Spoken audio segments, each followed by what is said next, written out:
Welcome to Manhwa Recaps, spoilers ahead, watch out, and take care. The Manhwa starts showing a demonish scenery, and someone is saying this is the last location, the Demon King's castle.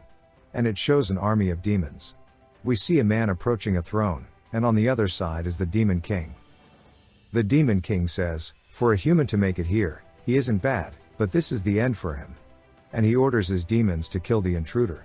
We see the demons rush at the man, and the man laughs and says let's get started. The man charges into the army, and we see him pull out 2 pistols, and continue running toward the demons. We see him call out one of his abilities, and he kills some of the demons, and then he does it again, blowing them into pieces. He leaps above the army, and uses another skill, instantly killing 3 more demons. He realizes there are more demons than he thought, and he rushes in using another skill called Bullet Dance, and it looks as if he's dancing while killing the demons. He stops, and we see a monster slams its fist onto him, but he dodges and says too slow. It cuts back to the Demon King, as he overlooks his army's corpses. This angers him, and he stands up. The man says, he finally came out, and we see the Demon King raises his weapon into the air, and it begins to glow, and energy begins to emanate around his weapon, which blackens the sky. We see the Demon King opens an eye on the middle of his head, and he launches an attack at the man.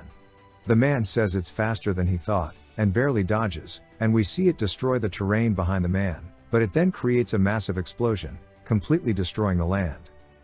The man turns around and says if that had hit him, he'd have died, but the Demon King appears right in his face, and he swings at the man, and it sends the man backward after blocking. We see another attack immediately launched at the man's face, but he avoids it and returns fire onto the Demon King. But his bullets just bounce off of an invisible barrier. The Demon King scoffs at him, and swipes at the man. The man realizes he has a barrier absorbing his attacks, and wonders if the eyeball thing on his forehead is the only way to damage him, and that he must do whatever he can to pierce the barrier. He launches another barrage of shots onto the Demon King, but is effortlessly blocked. The Demon King begins to summon some Frieza-like attacks. He summons 4 balls, and launches them toward the man. The man dodges and returns fire, and barely dodges the second attack, and third. But realizes he can't dodge the 4th attack. And it knocks his weapons out of his hands. The Demon King tells him, no matter how hard he struggles, his attacks will not be able to reach him. The man says, is that really the case? And we see a giant magic circle, and he pulls out a sniper, and says, let's find out. He launches an attack, and we see a giant trail from the sniper shot, and it hits right at the eye thing, and we see it crack the Demon King's barrier. He calls him a brat, and prepares another Frieza ball, and yells that he will die by his hands, and crushes the ball, releasing a miasma, and it begins to envelop the man's foot, and he realizes he's caught, and that he will be eaten at this rate, and begins to unleash a desperate attack on the man's forehead.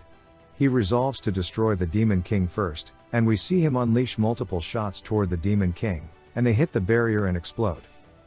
We see the Demon King squeezes his fist, and says he will end this. And the man says yes, let's end this. And launches another giant shot, leaving a giant trail behind the bullet. We see it shatter the barrier, and the miasma around the man begins to dissipate. We see the Demon King shouting, and his forehead begins to charge with purple lightning. He screams, how dare someone like you do this, and the man makes a dash for his gun and grabs it. He leaps toward the Demon King. And the man asks the Demon King if he knows what his playtime is, and puts his gun to the eye thing. And says it's time to see the ending, and blows his head off. And we see the corpse behind him begin to turn into ash, and a message appears saying, game clear. We learn the man was playing a game called World, and the gunslinger was his character. He decides to make his next character a mage. He says a normal character would be boring, and decides to make a special mage, using the karma system, which he explains that you receive penalties, in exchange for positive traits. And with penalties, he can get extra stat points. We see him pick multiple negative traits for his new mage character. He begins to add magic-related stats, and says he can make the ultimate mage. He looks at his character, and he looks super sickly, and he wonders if he added too many penalties, but decides it doesn't matter because it's a game character, after all. He sees a black aura, and when he wakes up, someone is calling out the name Lenok, and we see the man woke up inside of the game. His last memory was the loading screen, and we learn that the black aura made him lose consciousness, and feel as if he got sucked into it. We see someone grab onto Lennox, and the man raises his fist, asking when he's going to wake up, and hits him. The man throws him into some boxes. Lennox thinks to himself, and says, as pathetic as it may be, he became the weak character he made. The man yells at him to get back to work, and to hurry up to the assembly room. The other co-workers mock him, saying he's stupid, and they ask Van if they agree. And the old man yells at them to get moving, and we see everyone running.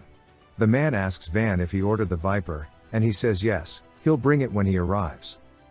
Lennox realizes it's the character he made in the game, and it cuts to 3 days later. He's gotten used to the daily routine, he eats horrible food, and everyone ignores him, probably because they view him as dead. And he realizes they are right, because he won't be able to last long in this place. And he drops his box, and the old man yells at him. And tells him to get up, but Lennox begins to cough, and the old man tells him to put him off somewhere in a corner. Lennox says that he's only able to maintain his sanity because of the willpower he put into the character. The old man kicks him, and tells him to piss off. The old man walks away, and Lennox talks about how his illnesses are killing him, and the only good thing about the body is his magic talent, and if he can utilize it, he'll be able to escape. He wonders if he should try to escape, and walk through a door and sees a light that he assumes leads outside, but sees men outside, and overhears them talking about a black mage, and they talk about the drug Viper, which is a body enhancer, and how it has mana in it. Lennox sees some of the mana inside of it, and he feels an energy begin to circulate around him. And he begins to be covered in the aura. A shock rang through his body, and he unlocked his sixth sense, or rather his third eye. He feels his alter ego, and he realizes that the mana has always been in the air. He just didn't recognize it, and the mana is flowing into his body. But this unfamiliar power is definitely this world's magic. And he activates a spell in the palm of his hand. We see him at night under his blankets practicing his mana control, and he remembers them talking about a meeting in 2 days, and he realizes security will be weaker on that day. And he uses his light spell on his forehead, and gives himself a fever, so he can look as if he's dying to others. It cuts to Van delivering Viper to the old man, and the old man gives him one back, and tells him to take care of Lennox before the union member comes. We see it cut to the day the union member appears, and Lennox is still lying on the bed, and everyone wonders what's wrong with him. None of them want to clean it up, and Van tells them to get out of the way. And they mention that Van will send him off. Van begins to take something out of his coat, and this worries Lennox, and Van grabs his shoulder to turn him over. And gives him Viper, and tells him it'll improve his physical strength, but it's enough for the road ahead of him. We see Lennox overflowing with mana, and Lennox mentions how he ran an errand for the old man, and now his escape plan has changed. We see the union member checking the number of products, and one of the managers apologizes to him. The union member then asks who he thinks is running the facility here, and that he should show some sincerity. Lennox approaches one of the managers, and asks if he can let him into the director's office. The man yells at Lennox, and asks what errand he's on. When the man learns he's carrying Viper, he quickly opens the director's office, and tells him to walk quickly. As the man opens the door, Lennox charges his mana, and when the man turns around, and Lennox hits the man in the throat, and makes the man foam out of his mouth. The man falls to the floor, and Lennox picks up his car keys, and wonders where the man put the Viper, and he finds a gun inside of a drawer. He finds a coat, and the Viper. As he begins to take the Viper, he hears someone opening the door. And it's the old man, and he asks why he smells Viper. And he walks into the room, and sees the man unconscious on the floor. Lennox appears from the corner and charges his fist again, and lunges at the man. He realizes it's Lennox and charges at him, but is quickly stopped by Lennox pulling out a gun. The old man asks him to wait, and asks Lennox what he's going to do. He apologizes for what he's done, and that he won't tell anyone if he lets him live. Lennox understands he shouldn't listen to a word he says, but wonders if he can even shoot a person. We hear someone calling out for the old man, and tells Lennox if he heads out the door, he can go to the parking garage. It cuts to the man walking down the hallway, and he opens the door and is shocked. We see a car leaving the garage, and a man in an office wondering why he's leaving. Lennox pulls the gun out and tells the man to open the gate. He opens the gate, and asks him not to shoot. But we hear over an intercom that the man from the office is calling for the exit to be shut off, and we see the bodies of both of the men. The man quickly shuts the intercom off, and says it seems like it's broken, and Lennox says if he leaves him behind, he'll just become a problem. and blows his head off, and we see him drive away. And Lennox says his rationality suppresses his guilt and fear, and allows him to remain sane. But he sees another gate, and slams his foot on the gas, and breaks through it. And mentions how his level-headedness is a mage's talent. We see a cyberpunk scenery, and some men yelling at a man, telling him to stop.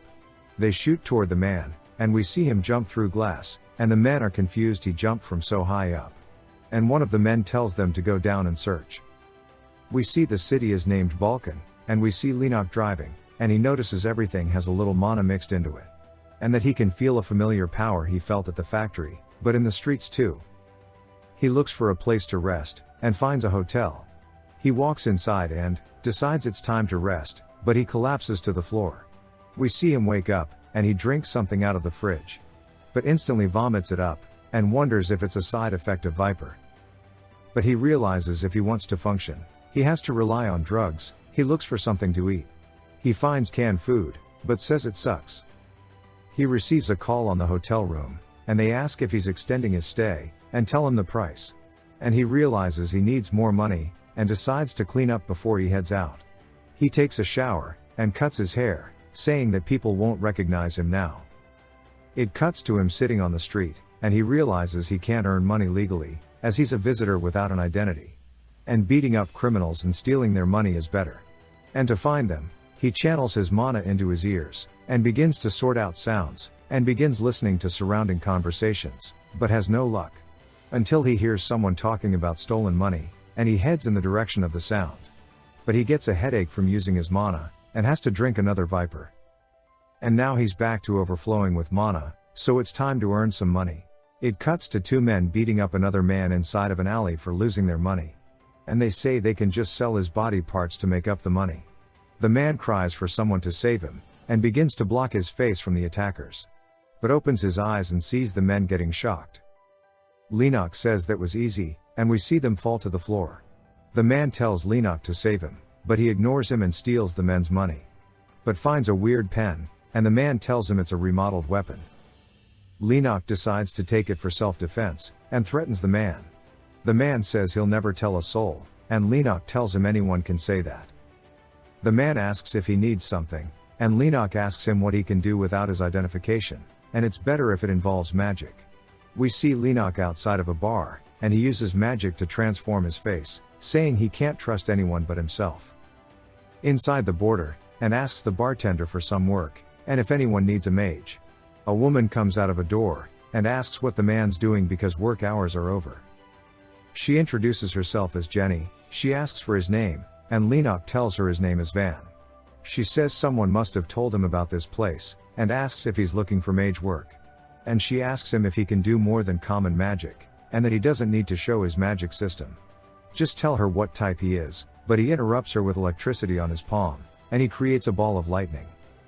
She thinks it's rare, and that he did it without incantation. She pulls out a contract, and tells him it's bounty hunter work. And shows him the target, and explains what he did wrong. He asks her what the reward is, and she tells him 3 million, which isn't that much. He asks her for the blood sample they took of the man, and Jenny tells him it's useless, and that if he's thinking of using a blood mage, there's no point. Because their fee is more than the reward.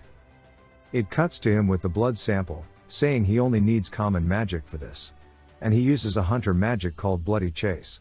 And we see it create a circle on the blood sample, and a serpent forms from the sample. It shows him following it through a railroad station, and we see it going straight toward a man inside of it. It gets right behind the man, and it dissipates. Lennox approaches him and says he's found him, and says his name. The man begins to run away from Lennox, but he catches him with a magic called Sound Wave. It hits the man in the back, and the man falls over, screaming about his ears. Lennox approaches the man, and we see a barrier around his leg breaks, and that it's a sniper. Lennox says it was a good idea to put up a barrier, and he decides to strengthen it, to the point he'd be fine even against an anti-tank missile. But wonders where the sniper is. He searches his surroundings with mana, but he's nowhere to be found. This means he's either further than his range, or used some form of camouflage. He realizes, based on the shot trajectory, that he wasn't the target, and the sniper is after Taylor. And it's probably another scavenger trying to silence him, and he says it doesn't matter what happens to him, and pulls out his gun. saying he can't let the sniper kill him, because he doesn't want the image of Van the Hunter to become tainted. So he shoots Taylor, and decides the more it's known that Van is cruel, the fewer people will bother him. We see the sniper is confused by this, and Van looks at him after finding him. Because when he killed Taylor, the man's mana wave was disrupted. The sniper wonders if he found his location, and Van says since he's in his range, he has a magic for this, and it's a magic that represents lightning. The sniper sees Lennox with his hand up, and wonders if he retreated his magic. And wonders what he's doing, but looks up to see a lightning storm overhead. Lennox casts his magic, and we see a lightning bolt going toward the man, and exploding the area he was sitting in. Lennox goes to the building to look at the damage, and realizes using magic consecutively is too much for him to handle. And seeing how there's no trace of the sniper, he definitely wasn't an ordinary person. And thinks that was enough to let Van's reputation as a lightning mage be known. We see Lennox going back to the bar, and he drops off a body bag saying it's Taylor's, and the bartender tells him to use the back door for work-related matters. The bartender describes the damage to Taylor, and Lennox asks if he is a coroner. The bartender says based on the damage, there will be a 10% deduction in fees. And that if he wants to receive his money in a specific manner, there will be more of a deduction, and we see Jenny come into the room. And she mentions how that was fast, and that it usually takes time for bounty hunters to come back. And asks what kind of talent he has to find him so quickly. Lennox says he was just lucky. Jenny says he's capable, so it'll be good to continue working with him. Lennox says he's ready for more work, and Jenny tells him not right now, and Lennox asks if it's because she doesn't trust him. Jenny says they need more time to get to know each other, and Lennox leaves, saying he'll visit again soon. The bartender tells Jenny he found a recording of Lennox's mission, and we see she watches it and is surprised. The next day Lennox heads to the city library, and he went there to learn more about the magic system, and to increase his lifespan. And thinks maybe time magic might be his answer. He reads a book on mana patterns, and Lennox says level 8 and above mages can modify their mana patterns. He pours mana into his hand and sees the pattern change, and says he doesn't know how good level 8 is, but he's definitely talented at this. He finishes reading, and says the concept he knew of common magic is gone. And says magic has two categories. Unique magic, and common magic, at least that's how it was on World version 2. But in this world, there's been no mention of common magic, and now he has more questions than answers. We see a woman telling him it's better if he gives up, if he wants to become a mage. And that hope only causes more pain, and this confuses Lennox. She says she feels sad for him, because reading magic books all day won't make him a mage. And he can only learn magic by going to school or university. And there's nothing he can do by himself, because luck and talent play a huge role. And if all he has is passion, but she looks at him and apologizes, saying she doesn't know why she's saying all this. And that it's closing time, so he should leave, and he asks if it's from her own experience. And he says better than giving up, it's best to try everything they can first. She yells at him, and hands him a card, saying she'll show him magic next time. He calls her odd, and reads her card, which says her name is Aris Richelin, and that she's a professor. He's shocked she's so young, and a professor. And he looks at his reflection, and decides to buy groceries. He sees a cop performing a check, and he reminds himself to stay calm. A girl yells out to him and asks if he did something wrong, because of how he looked at the mana pattern check, like he's guilty. She asks Lennox why he's here, and he tells her, to buy vegetables. And she introduces herself as the owner of the stall, and Lennox asks if the vegetables are just a hobby. She tells him she's rich, and he can decide if she's lying or not, but that she's pretty. She asks if he's going to buy something, then recommends an onion for insomnia, because of the bags under his eyes. He orders some other vegetables, and she comments that his mana is unique. He becomes slightly nervous, and she asks what a mage like him is doing here. And she says she'd remember her pattern, and asks if he just recently came to town. He's shocked that she realized he's a mage, and she can talk about his mana pattern. She hands him his order, and tells him to come again. He says for her to read his mana pattern, she's either really skilled or a powerful mage. And that because a stranger noticed him, he needs to pay more attention to his magic. After that, he spent many days in his room, improving the efficiency of the magic he already knows. But he still wasn't able to find a clue regarding inherent magic. And his body didn't get any better, but he needs a proper identity for enough money for better drugs. He goes back to the bar, and asks Jenny for an identity. She says it's possible, but they are expensive, and the price startles him. But she tells him to ignore the price, and has new work for him. And says it's a business request, and they earn more than bounty hunting work. She tells him about the target, and how it's a makeup company that's done a lot of human testing on anti-aging techniques. And that the requester is one of their competitors, and they have two conditions. Either A, hack after infiltration, and B, destroying the factory. He says the first is impossible, but that he'll do the second. Jenny says she'll introduce him to his partner for this, and we see Budget Deadpool enter the room. He says hey, and Lennox is confused.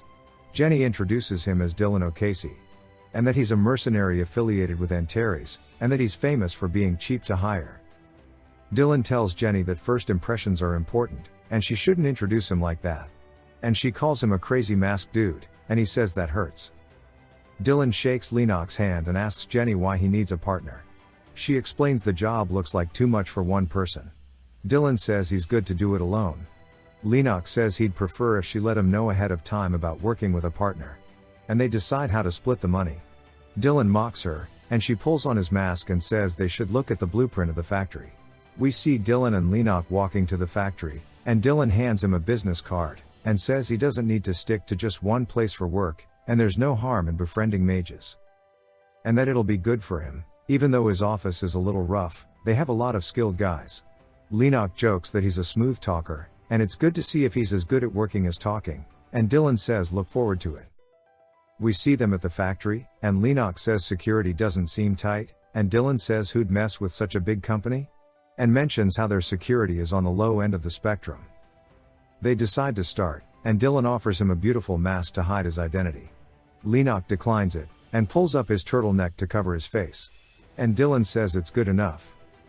The plan is simple. Dylan attacks the company from the back and draws their attention, while Lennox enters the warehouse and destroys the factory.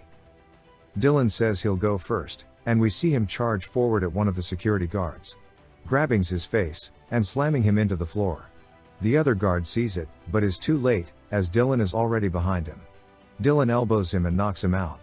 He waves for Lennox that they are out, but sees someone behind a truck. We see the man radioing over to the others, and then we hear the man screaming. Lennox drinks Viper, and decides it's time to get started. He pulls out the pen he stole from those alley thugs, and cuts the lock open. He opens the door and sees a man holding a gun. The man tells him to put his hands up, and Lennox casts a sleep spell, and the man falls asleep. Because civilians don't need to be sucked into the explosion, he uses another spell called Marionette on the man, and walks him out of the warehouse like a puppet.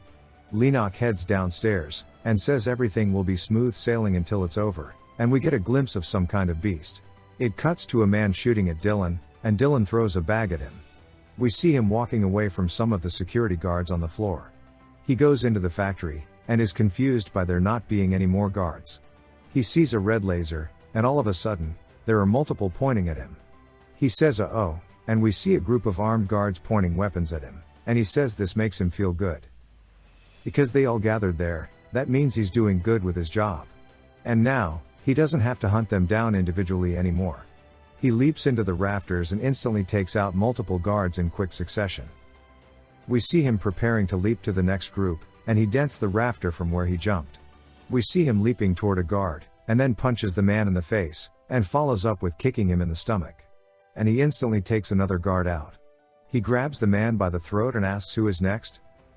It cuts to Lennox in a basement, and he turns a gas valve, and now all he has to do is light a spark. He casts an ignite spell, and we see a ring of fire form, and all he has to do now is activate the spell once he and Dylan escape. He says he should thank the vegetable lady, because of her he focused on common magic, and he learned common magic could be combined. He puts an orb in the middle of the ring, and we learn it's a timer spell. He sets it to 5 minutes, and now he's done. Now he just has to escape. Lennox hears a weird sound, and it cuts to some weird dents on a door, and Dylan asks what it is, and we see the gate fly past Dylan. He looks over and sees a crocodile man. Lennox runs upstairs and sees the two of them, wondering what's the deal with Croc Man. Dylan says it's been a while, and Croc Man asks him how his boss is doing. Croc Man says he doubted him when he wanted to start a business, but it seems like he's doing okay. Dylan says his boss is a pioneer, and Croconas laughs at it.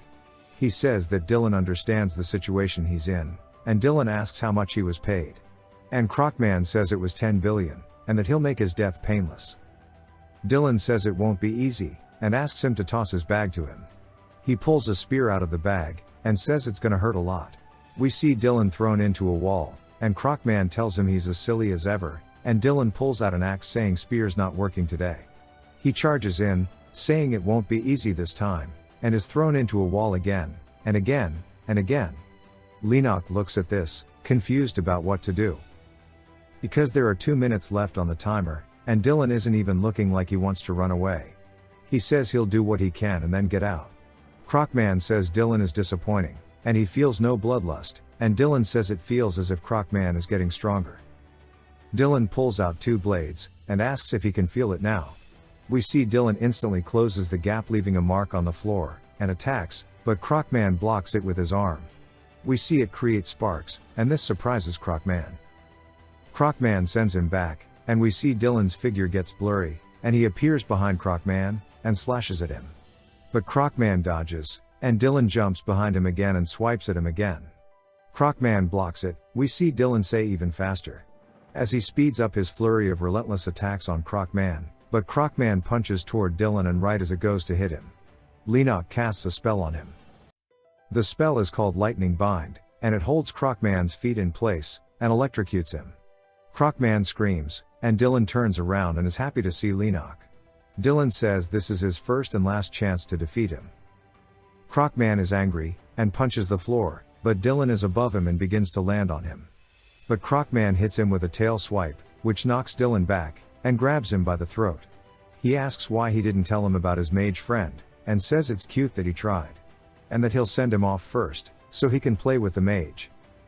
He draws his fist back and says goodbye, and hits Dylan in the face sending him flying through the wall. We see rolling along the floor away from the factory, and Croconas says it's time for the mage. Lennox is surprised he's strong enough to be standing after his attack, and he finds Dylan on the floor. He asks him if he's alive, and Dylan calls him mommy. Lennox wonders how to move him, and uses physical reinforcement on his body. And begins to carry Dylan, because the factory is going to explode soon. We see Croconas inside the factory looking for Lennox, and he wonders what this weird feeling he has is. And we see the timer clock hit its 5-minute mark, and set the spell off, causing a massive explosion. The explosion sends a plume of smoke high into the sky, and we see Lennox blocks the explosion with his barrier. Dylan says he thinks all his bones are crushed, and Lennox drinks more Viper. Dylan asks if it's a physical stimulant, and Lennox says yes. Lennox says the request is probably a success, and tells Dylan that their fight wasn't between 2 humans, but 2 monsters. Dylan tells him they need to hurry and leave, because he's sure Croconas is alive, and explains how his name is Croconas. We see Croconas burst out from under some rubble, and he is pissed. Dylan explains that Croconas is a war mercenary, and he's an executive for a group called Pandemonium, and how it is a notorious global criminal organization. Lennox says he can't believe they'd put such a monster as an executive, and they hear a sound and look over to see Croconas walking out from the fire toward them. Dylan tells him to run, and we see Croconas crushing the floor and dashing forward extremely fast at them, closing the gap instantly. He hits Dylan with an attack, and uses his hand to stop his momentum from the dash, which causes him to slide on the floor. He asks if Lennox is the mage, and says he looks young for a mage. Lennox realizes it's impossible to run away with Dylan, and is glad he isn't dead. And if he has to fight, he has to end it quickly. Because the longer it goes on, the lesser his chances of winning are, and decides to do this. Croconas asks if he's the one who fired the lightning magic, and asks if nobody taught him not to fire that between someone's legs. Lennox says that he isn't a human, though, and this causes Croconas to laugh. And say that he's gutsy, and if he didn't mess with the factory, he would have let him live. But he needs to work to receive money, and that he'll give him a painless death, while attacking Lennox. Lennox casts gravity bind on him, and we see mana come from the ground and restricts Croconas' moves. This confuses Croconas, and we see his entire body is chained up with mana, and he calls it a neat trick. Lennox says the heavier the target, the harder it is to get out. Croconas says let's test it out and raises his fist. And we see the mana snap. Lennox tries again, and Croconas laughs, asking if he really thought they'd be able to hold him. And Lennox closes his mouth and says it's finally quiet now. Croconas breaks through and calls him a brat, and says he'll soon be ripped apart like this, as he rips the mana. Lennox says sorry, but he doesn't intend to sit still, while forming mana between his hands. And that he doesn't intend to reserve any energy in this situation. Lennox continues to gather mana, as Croconas runs at him. Croconas yells, asking what trick he's trying to pull now, and Lennox doesn't answer and gathers for a bit longer, then stretches his hands out, and during this moment, Croconas jumps forward at him, but Lennox puts his hands down on the floor, and we see a line of mana stretch out to Croconas. Croconas wonders what the hell is happening, and we see a bright light, and Lennox says the name of the spell is Frost Soul. And it shows Croconas inside a block of ice. And we see Lennox wonders if he overdid it. And he looks over, to see Dylan covered in snow. Dylan says he's freezing, and says before Croconas escapes, they need to leave. Lennox says yeah, he's probably going to escape soon, and he is interrupted by Croconas breaking out of the ice. And Dylan says they're screwed, and they need to hurry before he breaks out. Lennox says he knows, but he doesn't have much mana left. But he remembers a common magic specializes in supporting ranged weapons. And he remembers his shooting magic from his gunslinger. He applies spells onto his gun, and realizes the gun can't handle the mana. But it doesn't matter, because this is the end anyways. We see Croconas' face break out of the ice, and Lennox casts another spell on the gun, and blasts a shot directly toward Croconas' face. It hits Croconas, and we see it break the ice, and sends him flying backward. The gun is now broken, and Dylan is surprised he used a gun. And they wonder if it was enough, because Lennox is out of mana. They see through the fog that was produced from the ice breaking. Croconas stood up and said it was a good attempt. This shocks them, and we see Croconas stop the bullet with his eyelid. Which seriously confuses Lennox, and he calls him a monster. Croconas laughs and says he doesn't think that he's a normal human, either. We see the crushed bullet drop out from his eye, and he says it hurts a bit. Dylan makes a funny remark, and Lennox is nervous because he doesn't have any mana left, and realizes he has no other option. So he pulls out his pen laser thing, and Dylan prepares to fight. Croconas says, "Hey kids, remember when I said I'll let you die painlessly?" And he jumps into the air charging for a powerful attack. Saying he's taking that back. And Lennox wonders if this is how he's going to die, as Croconas dive bombs them. We see a massive crash, and Dylan's knife on the floor. His barrier breaks, and he's surprised he's alive. And he sees green magic holding off Croconas' attack. He wonders who it is, and Croconas says he took too long, because the government's hunting dog is there. And her name is Evelyn. She calls out his name and says he crossed the line. She knocks him back, and asks if she thinks he'd go unnoticed after blowing up the factory. Croconas makes what face.png, and she says she thought pandemonium would stay under the radar for a while, and asks why they are causing havoc here. Croconas tells her to wait, and pleads his innocence, and points to Dylan and Lennox while saying he didn't do this. Dylan shakes his head, no, and Evelyn tells Croconas to cut the crap. And says they were about to get their heads busted by him, were the ones who destroyed the building? And she calls Dylan pervert mask. Croconas says it makes sense she'd think that, and tells her to believe what she wants, and he can't deal with this anymore.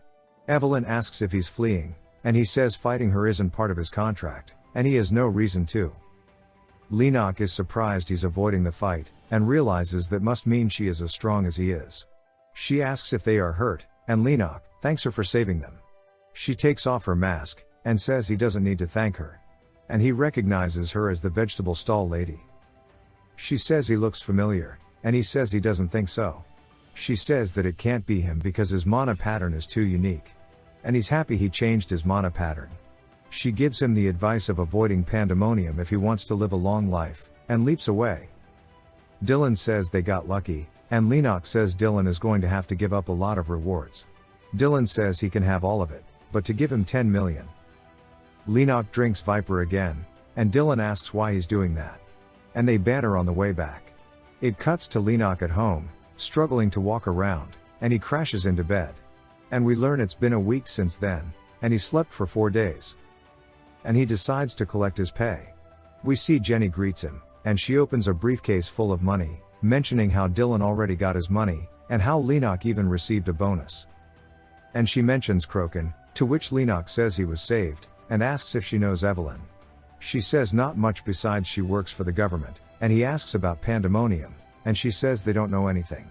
Except for Croconas, because he's been tracked since before he joined. She hands him a piece of paper, and mentions how he wanted a fake ID. And she says he should get a bank account and a phone, because putting the money into cash is too hard. He agrees, and asks for another favor. And it cuts to him in another disguise, meeting a computer guy. The man asks for payment first, and the man does some computer stuff, and says he's pretty much done. And all he has to do is take a picture, and asks what he wants the name to be. Lennox says he wants it to be Evan, and the surname can be anything. The man says okay, and it'll be ready in no time. It shows Lennox walking down the street with his fake id, and he calls Jenny, and tells her she can contact him via his phone now. And she tells him he should work some part-time jobs because an unemployed citizen receiving a lot of money looks suspicious.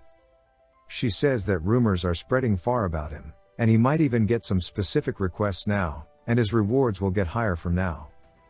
Lennox says even if she's friendly, he cannot trust her completely. And he's sure she's heard about him using ice magic, but she hasn't mentioned anything yet. It cuts to him asking her where he can buy Viper, and she says he's been using cheap goods. And she gives him contact information for a Viper expert. And mentions how the district he operates in is much different than theirs. And tells him to head to where the note says. Lennox doesn't know if she plans to backstab him or not, but he won't be able to know until both of their cards are revealed. We see him arriving at a pretty botanical garden, and he decides to go as Van. Inside he says it's like a huge jungle, and he's surprised such a place exists. He heads to a gift shop in the garden, and goes through a staff door, and he goes down some stairs. And he can smell the Viper solution. He opens the door, and is greeted with a green aura emanating all over the room, and a man behind the counter, who asks who he is. He says Jenny told him to come here, and he says how strange. He's never given her permission to introduce customers to him. This startles Lennox, but the man says he isn't rich enough to be picky with customers, and asks him what he's looking for. Lennox asks why there's an orchard in a botanical garden. And the man holds a plant and asks him if he knows what it is. And describes the plant as oeonium and mentions some of the effects it has. And that there are tons of ingredients like this in the garden. Lennox says he sees and hands him Viper, saying he's looking for something similar. The man says let's see, and takes some of the Viper and spits it out, saying it's super cheap, and why he's looking for such a bad product. And Lennox says it helps with his mana, and the man says that's weird, because it's something that helps battle types, but it wouldn't help with magic. But there are rumors about high-class mages using Viper and that they gain rapid effects. But he's too young to be a high-class mage. Lennox thinks it'd be nice if he could get a higher quality Viper. Lennox mentions to the man he wants one with fewer side effects, and that his budget is 2 million, and the man says just a moment. It cuts to Jenna bored with her face on the bar, and the bartender asks what's on her mind. And she wonders if Van thinks Dylan didn't notice, and the bartender says probably not, because mages overthink everything. And she brings up how even Dylan can tell the difference between ice and lightning. And she's curious as to why Van hid the fact he wasn't just a lightning mage. And they discuss what type of jobs to offer him. It cuts back, and the orchard man offers him something called Cashade. And how it has a long lifespan, and not that many side effects. And the man says it's the least amount of side effects out of the drugs worth 2 million. Lennox comments on how the filter is different, and Drug Gamps explains that it's a new model. And Lennox leaves. Gramps tells him to come again, and it cuts to a man looking at resignation letters complaining about the lack of mages, and he is introduced as Dre Crimegar, a mercenary. Another person says it's okay, and their name is Wyan. Dre yells, saying the only thing the mages had to do was hold on, and he did everything they said. A girl named Kithel comments it must have been hard for fragile nerds. And a man named Ike says let's not dwell on this. Dre says he needs a mage for the mission, and asks Kithel if she wants to find one. Dre receives a call from Jenny, and she says she called to ask if he needs a mage. And she says she can introduce one, and that she can guarantee he's better than 2 mages, because he's different. We see Lennox in his room, practicing his barrier technique, and he says normally he'd need to draw a magic circle and progress with a ceremony, but just concentrating is enough. And he focuses on drawing a shape around the space, and installing security magic on the surface of the shape. We see he locks the shape, and if someone invades the space, they will be shocked with 14 lightning bolts. And he also adds gravity bind to the floor. And now that he has a house, he can prepare it properly. Now he's finished the first, and it's time for the second. But he receives a phone call from Jenny, and he tells her he'll head over. And we see his second preparation as a gun. It cuts to him at Jenny's bar, and she explains what the job is. And he thought his next job would be with Dylan's group. He asks for more detail, and how there is a scavenger gang that took over a building, and they are using the building's power, and the company is worried about their information being erased. So they called for a mercenary group, and he asks what his role would be. She says he'll sit in the back, and throw magic from the back lines. She says there are other jobs, because his story is famous right now. And she mentions how mercenaries are sensitive to money, so they won't cheat him out. And how sometimes other people chop people up for their part of the money. But she can prevent that because she's so capable, because she guarantees protection for a fee. He agrees to the job, and she tells him when and where it is. It cuts to the crime guard group waiting for him to arrive, and Wyan asks Dre what he thinks of the mage. And he says Jenny vouched for him, and they'll have to trust her. They are shocked to see someone so young, and we see Lennox eating a sandwich while walking toward them. He asks if it's the crime guard group, and they ask if he's Van. He says he found the right place, and we see Kithel asking what he's doing before a mission. He asks if she's blind, because he's clearly eating. Dre says he hopes they won't harm each other in the operation, and it's time for the final briefing. And he quickly explains how their goal is to control the third floor's power server. And explains where the entrances are. He splits the groups and tells them where they will go, and Lennox compliments how Dre speaks fast, but it's coherent and calm, and he's a born leader. Dre tells Lennox he needs to just focus on pouring his attacks in, and then following Group 3 as a backup. And tells everyone to start, and get into position. We see everyone stays in position, and they grab their weapons. Lennox follows Wyan, and comments on how short-range and long-range weapons exist together, and how everyone knows that magic is necessary, and this is why everyone is desperate for a mage. We see them hiding outside their target building, and Dre tells Lennox that the enemies might have also hired a mage, and to let him know immediately. Lennox notices a weird yellow line made of mana, and that they must be trying to find out their numbers. But instead, he'll use it to find where the opponents are. He grabs it, and pours mana back into it, and it follows all the way back to the mage who cast it. And mentions how if he destroys the magic circle, the rebound will go to the mage, and it kills the mage instantly. He tells Dre about what happened, and that now is the best time to go in. Dre sees them panicking and decides he's right. He orders everyone to go in, and we see them throw smoke and charge in. Lennox decides to try the new Viper effects, and remembers Dre said to hard support in the start, and we see him launch chain lightning toward the building, instantly taking out multiple enemies. This shocks the crime guard group, and they continue to rush in. We see Dre instantly take out 2 enemies, and everyone seems to be doing their part. 2 of the men carrying shields protect Dre, and then throw their shields at the enemies, knocking them down. The fight continues, and Dre notices one of the guys seems skilled, but the man gets past them and heads to Lennox. He says he'll kill him, and lunges at him.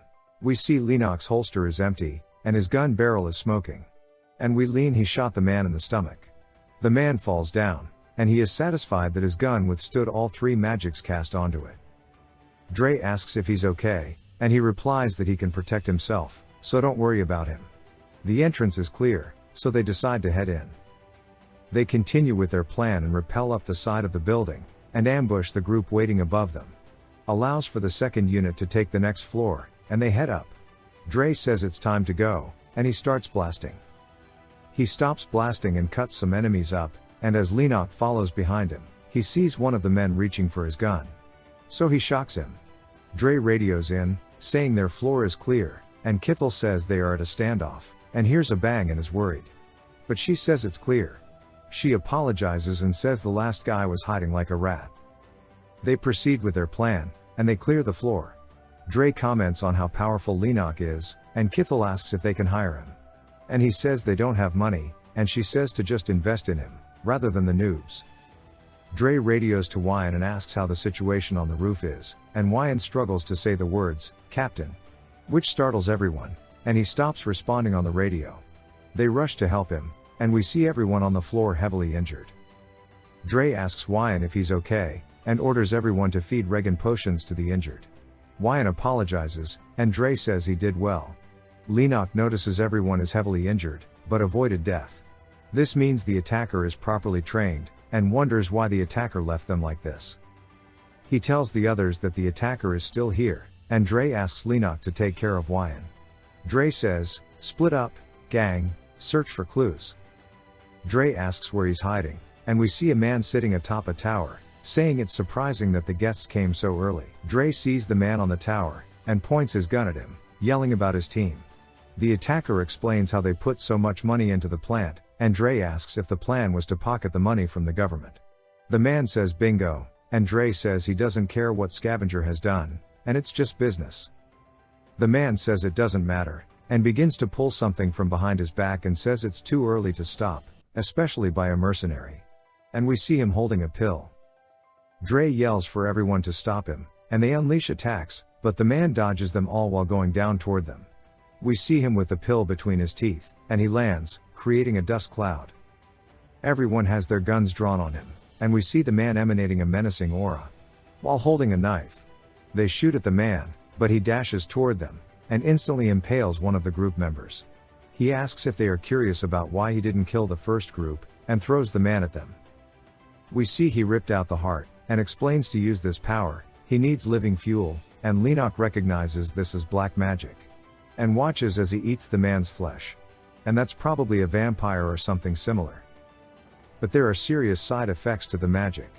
The man says it isn't enough, and he twirls his knife and charges at another member named Dylan. But Ike blocks it with his shield, but his shield is still cut in half, and he is heavily injured. He instantly gets behind Dylan and instantly kills her, by biting her throat, and throws her corpse to the floor, saying she doesn't taste good. Dre tells everyone to hurry and fight, and a group of them jump at the man. The man says he wonders how they'll taste, and dashes to each of the members, individually killing them, while making his way to Dre. Dre blocks his attack, but is sent flying backward.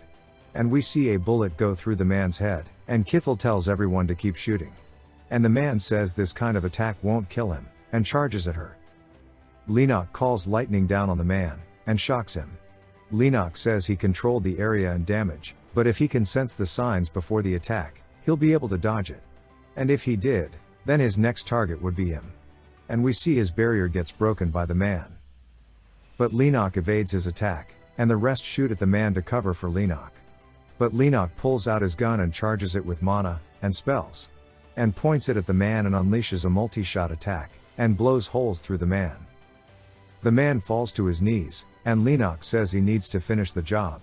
And while his body is fragile, he needs to not be afraid of close combat. And grabs the man by his throat, and shocks him multiple times while the man screams. He grabs Lenok's hand, and says he won't kill him with this, and Lenok says, "Oh really?" Subscribe for more videos like this, leave a like or a comment to help the channel out. Thanks for watching.